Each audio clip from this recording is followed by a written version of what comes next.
Beijing a imposé des sanctions aux politiciens américains de haut niveau en une réponse rapide aux sanctions américaines visant les responsables chinois associés aux politiques au Xinjiang qui ont été mises en place la semaine dernière. La pratique des États-Unis constitue une ingérence grave dans les affaires intérieures de la Chine, une violation grave des normes fondamentales régissant les relations internationales et constitue un grave préjudice aux relations sino-américaines. La Chine s'y oppose fermement et le condamne fermement.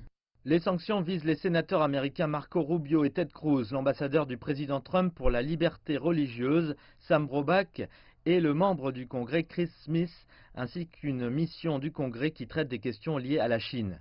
La Chine affirme depuis longtemps que le Xinjiang est une question interne et qu'aucun pays extérieur ne devrait intervenir. Beijing soutient que les politiques y sont destinés à mettre fin au terrorisme et au séparatisme. Les critiques aux États-Unis disent que le gouvernement chinois viole les droits de l'homme dans la région. Beijing exhorte les États-Unis à retirer les sanctions de la semaine dernière. Nous exhortons les États-Unis à retirer immédiatement leurs mauvaises décisions et à cesser toute remarque ou tentative d'ingérence dans les affaires intérieures de la Chine et de porter atteinte aux intérêts de la Chine. La Chine apportera d'autres réponses en fonction de l'évolution de la situation.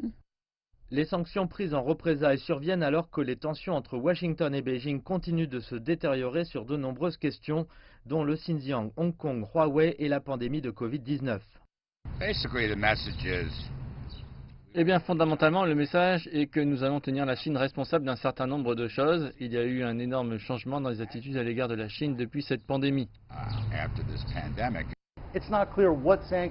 On ne sait pas exactement à quel genre de sanctions les responsables américains font face. Mais Beijing dit qu'elles seront le reflet des sanctions américaines qui comprennent des restrictions de visa.